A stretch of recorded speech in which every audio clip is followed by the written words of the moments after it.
Howdy, Fratterinos. Welcome back to your latest episode of Hot News. We're going to jump right into the latest tech news of the day, but we need to get this train rolling with today's sponsor for Hot News. Hey friends, today's video is sponsored by Helix Sleep. Now, I personally am a big fan of making sure that I'm optimizing my sleep schedule, especially because my son, part of his special needs, his challenges, is that he doesn't sleep well at night, which means that I get far fewer sleeps than I want to, which is why a mattress is such a big deal. You spend a third of your night sleeping, making sure you're doing that in the most comfortable way possible is genius. So that's why I'm excited to partner with them today, and it's so easy to go find what mattress from Helix Sleep matches you because they have one for all different styles. Whether you're a back or front sleeper, side sleeper, you like it soft, medium, or firm, you can take their sleep quiz and find out what's best for you. I personally sleep on my side, like the medium feel, so the Helix Midnight is right up my alley. And thankfully, Helix Sleep hooked up Reece and Catlin with their beds once they moved here to the United States, and they absolutely love them. Look at Reece. He's so happy bouncing on his bed.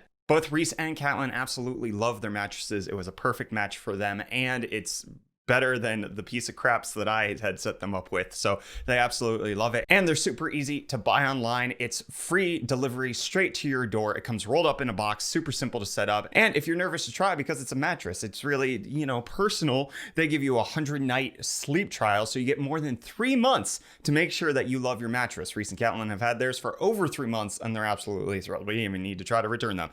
So if you go to the link in the video description, helixsleep.com/UFDtech, you can save up to $200 off your mattress and get 2 free pillows, which pillows are just as important as your mattress. So helixsleep.com/UFDtech, get the money off, get the free pillows, try them out. You don't like it, send it back. It's 100 nights, 100 nights for free. You get to roll around in that thing. Okay, that's exciting stuff, right? We got a sponsor for today's episode of Hot News, which you should totally check out. And then we got some not exciting stuff, which is NVIDIA has announced that the RTX 3070 is being delayed until October 29th, which you can see is just the day after AMD is going to be announcing their RDNA 2 GPUs. So you can presume that this is either, as NVIDIA says on their website, a way for them to bring stock availability for the RTX 3070. We don't want the giant clusterfuffle that has been the RTX 3080 and 3090 launches. I mean, they've just been massively disappointed. Speaking of,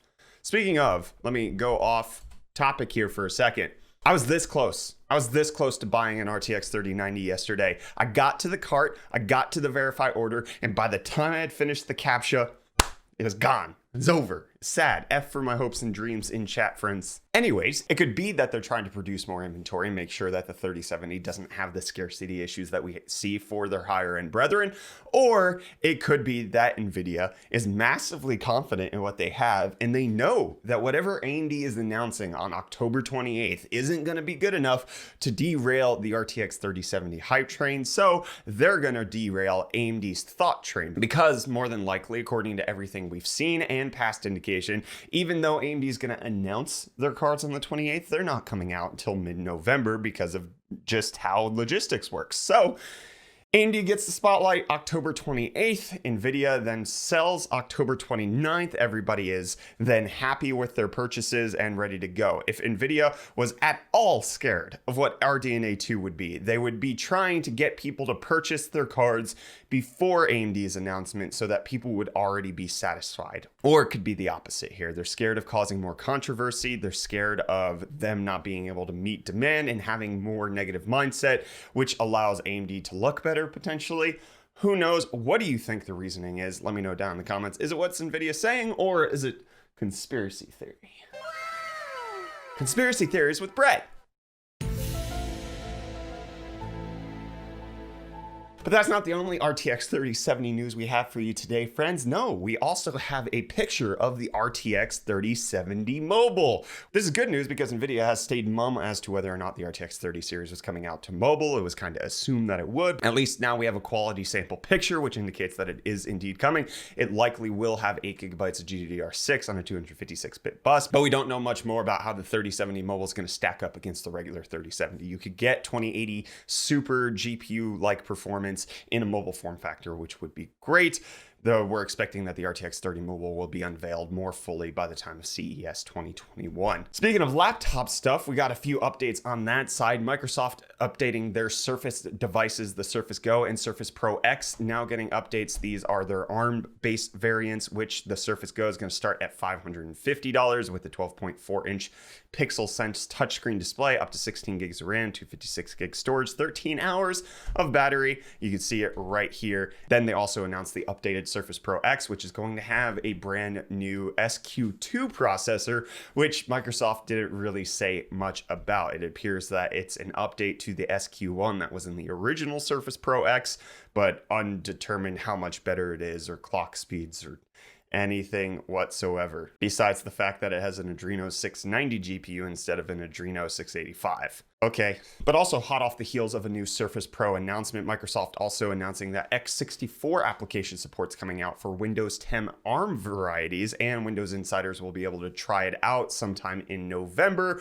which this is number one, obvious, a move that Microsoft has to make in order to keep up with where Apple's going with Apple Silicon and everything being supported on ARM. But then number two, it does seem like Microsoft is pushing forward on this side themselves with their Surface devices. So it's just beneficial. More support for everybody's processor makes a lot of sense.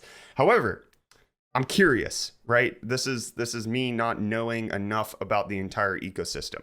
If Apple and Microsoft push for x64 support on everything, will we be eventually able to drop x86 and do away with Intel's stranglehold on everything? And then we can open up to have a lot more competition in the CPU market? Is that a possibility? Spitballing with Brett. Another new laptop update, HP announced the new Spectre X360 It's a 15-inch notebook in a 13-inch form factor. It's going to have Tiger Lake. It's going to go on sale later this month and be in Best Buy next month as well.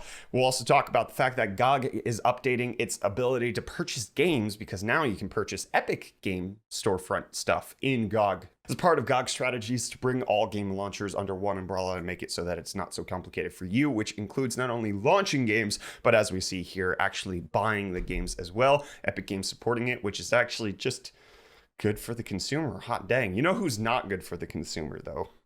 Nintendo. Maybe this isn't the hill to die on, because I guess selling a physical hack is against the DMCA, but Nintendo finally agreed to a $2 million settlement in the Switch hacking lawsuit against a retailer who was selling Team Executor's physical mod to the Nintendo Switch so that you could do everything for it. So it's a $2 million settlement. Nintendo has another lawsuit and work on against another retailer, because I think they're not allowed to sue the people who actually make the device, because it's just hardware. But as soon as you sell it, that's when it becomes a legal issue. But apparently, if you just install software onto Nintendo's hardware, they'll take you down on YouTube. I don't know if you know this, but our Android on Nintendo Switch video has been completely removed due to YouTube's terms of service. There's no chance of me getting it back. I just want to see something. Android on Switch is amazing. Bye. Yeah, theirs is still up. Linus Tech Tips, their video, which covers the exact same content, apparently doesn't violate the same standards that mine did for some reason. Who knows? Okay, moving on. Talk about another company that locks down their hardware. In case you want to support 4K Netflix on your Mac devices, you're going to need a T2 chip, which, as far as I was aware, it was only for security reasons. But it turns out it's also a transcoder for HEVC, which might be the format that Netflix is streaming 4K video to on MacBooks. So you're going to need any Mac that has a T2 chip in case you want to watch 4K Netflix on your device. But in case you want to use your device with non-rechargeable batteries, well, you can't get them in Ikea anymore by October 2021. They're getting rid of non-rechargeable alkaline batteries. They're gone. Done. Away with it. And that's what Twitter is apparently doing with its automatic cropping on Twitter. They're saying that they likely will make it so that you can actually just be able to choose how it's going to show up to everybody, and you're not going to have cropping issues with how weird things can look. Which, just to go over my Twitter for a second, you can see here, yes, I definitely thought the bottom of the desk was the most important thing and not the actual, game and TV I was trying to show off there. Or like, oh yeah, this mug, I absolutely want you to crop it so that I can't see the entire thing. Or this picture right here. Yes, the blank space above is absolutely the best thing, even though there's blank space below that you skipped out on. So, there's definitely room for you to have shifted this up and show everything in there, but you didn't.